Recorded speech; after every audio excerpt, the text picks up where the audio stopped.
Good morning and welcome to this away day video diary for Bath City Internet Radio. We're off to Hemel Hempstead today to see the Stripes take on Hemel, who are a bit higher than City in the league at the moment, so City badly need a win.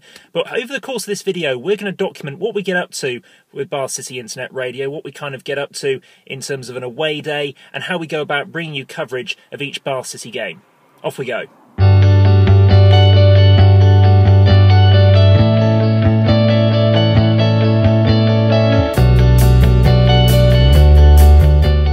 In the area, it's loose ball and it's gone in. It's Dan Bowman at the back post who's put it in, and for the second time in 5 days, Bath City equalised every time and potentially gave up precious points.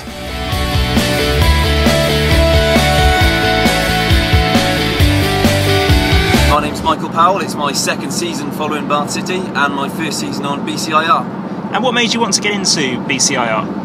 Last year I came to report on some City games as sports editor for the University of Bath student newspaper, and having really enjoyed that, I saw that the radio were looking for some more people to join, advertised in one of the programmes, so I thought I'd give it a go and make the transition from writing to radio. I'm Sam Stevens and I am currently BCIR station coordinator. I suppose you could call it coordinator. I don't like to use the word manager really, because it's not about management, it's about just organising things and just being the one to kind of put things in place on the Bath City Internet Radio front. Mark Stillman. I've been supporting City for just over 20 years and this is my first season on the radio. I do the tannoy at home matches, I've taken photos, I've got a strong interest in media, so radio seemed like an extra step up, and I'm really glad I came along to join it. My name's Ross Powell. I've been following Bath City for about 20 years now, on and off. Even though I've lived away for a bit, I've always tried to keep up with their results. I got into Bath City Internet Radio because I've previously done some radio work. I was a traffic and travel reporter for a few years, and when I heard that Bath City Internet Radio were looking for volunteers, I decided it was something I'd really like to get involved with. My prediction for today, City are on a bit of an upward trend after recent results, so hopefully we can get our first away win for some time. I know we've got a couple of defenders missing, so it won't be easy, so I think it could be a third draw in 4 for Gary Hours, maybe 2-2 draw. I think it might be a bit of a scrappy game today. Hemel on a poor run of form. City obviously picking up under Gary Hours, but I think it may be a 1-1 draw I'll go for today. Well, I think Hemel are on pretty wretched form themselves. City unbeaten under Gary Hours, so I think City are going to win today. I'm going to say 2-0.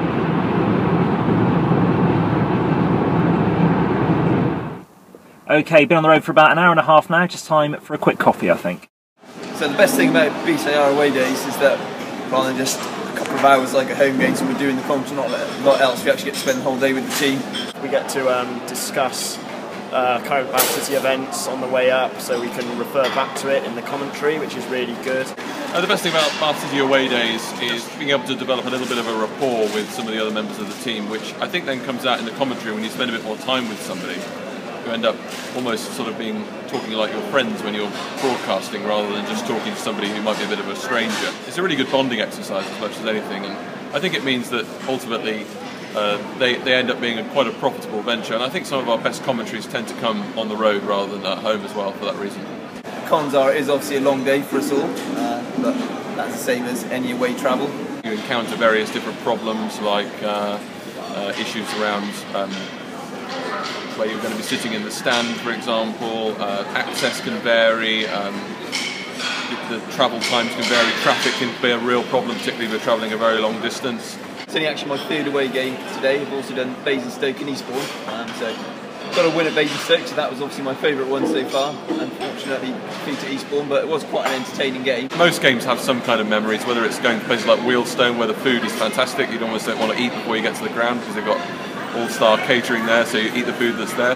Overall, it's not a bad standard, and keeps me encouraged to go to more away games.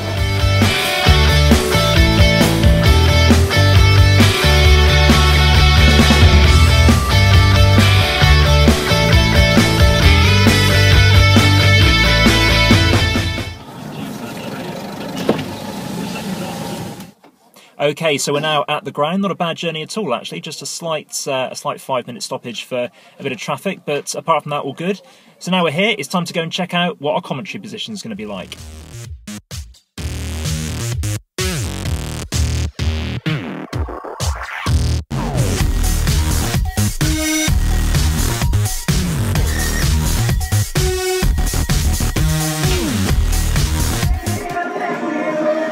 So,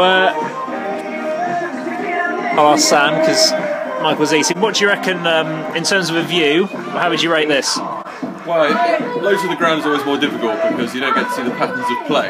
So here we're very low, virtually the lowest we've been, also slightly off centre, so it's not great. Although it's a very clear view, it's fairly unobstructed. I'm feeling quite a chilly breeze on the back of my neck at the minute. I assume it's going to get colder. What do you think is the coldest you've ever been at an away game? The coldest will probably be either Eastbourne last year, where it was about 20 degrees colder than the rest of the planet, I think. Freezing, with a swirling wind going around. Always seems to be a swirling wind down there. Or possibly Whitehawk last season, which was a Tuesday night, and it was minus conditions, and it was icy cold, bitterly cold.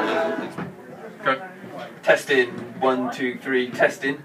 Testing from Hemel Hempstead football ground for Hemel Hempstead against Bath City this afternoon, live on Bath City Internet Radio. So, Michael, you've put the show together today. You've done all the audio. Tell us a little bit about that. Yeah, so for every game we always put files together for pre-match, half-time and full-time. That's done by one of the team during the week. First step is to edit highlights from the previous week's game. I edited the highlights for that on Wednesday, put them in the show, and then we put the rest of the show together with the ads that you always hear, and then we get some other snippets depending on what else has been going on. So sometimes we obviously have manager or player interviews. We don't actually have any of that this week, so in pre-match we've got highlights from the Hemel game back in September, and we also have our Moment of the Month competition, so that's also in the pre-match file. 2 choices for January. Wasn't the best month for City, but we still do have 2 choices in there, so it's always great to get the fans involved and people voting for their favourite. Yeah, just doing the producing role at the moment, so I'm just looking at the getting the files which we send to whoever's puts the show together in the week, sends to Gmail. So we've got an email account, and then what we do is on the match day when we plug our little Wi-Fi device in here, we use this fantastic little device. It usually has a little Wi-Fi signal, but if it doesn't, it tries to get the best possible, which is either 4G or 3G. Well, a very good afternoon to you. Welcome here to Hemel Hempstead Town, Vauxhall Road. We're here for this Panorama National League South fixture between Hemel Hempstead Town and Bath City, and with you for the first part of the penalty area, but it's just drifted past the far post, and Phillips has nothing to do there. So really, aside from the goal in the first 17 minutes, we haven't seen too much goalmouth action. The shot from Shields, the Richard goal here away from Gallagher, tries a shot, hits Gallagher on the leg, and the follow-up Gallagher will eventually clear, but Gallagher is being given the runaround. It's half-time at the moment, so we've got highlights on the Havant-Waterloo game on Tuesday on here at the moment, which obviously Bob, Mark and Quentin went down to cover. I edited those later in the week. Obviously it takes quite a bit of time, but it's important to get out there, and if people missed the game they can then listen to what was going on. My name's Bob Chester, and I've been supporting Bath City since I moved to the South West in 1975. And how long have you been with Bath City Internet Radio? Since we started off this is the 3rd season, yes. So I remember doing the Bishop Stortford with Andrew Kerslake 3 seasons ago now. And what skills do you think you bring to the Bath City Internet Radio team? Ooh, what skills? Well, communication skills, hopefully, a bit of football knowledge, a bit of humour, and I'd say that's about it. And hopefully a bit of camaraderie between the people that get involved in Bath City Internet Radio. How do you think this game's going to pan out? I think if City get a point out of this, it'll be a really, really good show, because at the moment they're not really in it. Chance having picks up again at halfway side of Bath City. It's the opening of the keeper Kelly, and it's gone inches wide of the far post. It's an 18-yard box ball. Tracking across the pitch, plays it square to Murphy. Murphy with a fixed ball in. Williams is in. It's bouncing around in the area. It's loose ball and it's gone in. It's Dan Bowman at the back post who's put it in. And for the 2nd time in 5 days, Bath City have equalised injury time and potentially gained a precious point. That is brilliant. Well done. That's Dan Bowman's first goal for Bath City. And how wrong could I be for my last time I made a comment thinking this would be Gary Howe's first defeat. Sometimes you say these things and pray you're wrong, and my prayers have been answered, and that is probably the City's second half performance, no more than they deserve, because they have plugged away. They scored deep into injury time. It's Wealdstone 4, Basingstoke 4, and Wealdstone have just scored the 8th goal in that game, so all going on in the National League South. So thrilling end to the game here, a stoppage time equaliser from Dan Bowman, his first goal for the club. Now it's time to go get some interviews and get the manager's reaction. I was really pleased with the way they played in the second half, because throwing things at them. That's one of the main things that Gary's done to us. He's installed a confidence in us that we can go out, we can get results, and I think we've worked hard enough to get it. So interviews done and dusted, it's now time to get back in the car and head back to Bath.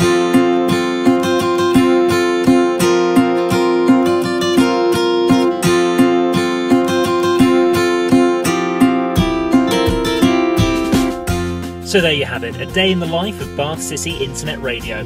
For more updates on the station, you can follow us on Twitter at Bath City Radio. Go to our Facebook page, facebook.com/Bath City Radio. You can also follow us on Instagram at Bath City Internet Radio, or go to our website, bathcityinternetradio.co.uk. Thanks for watching.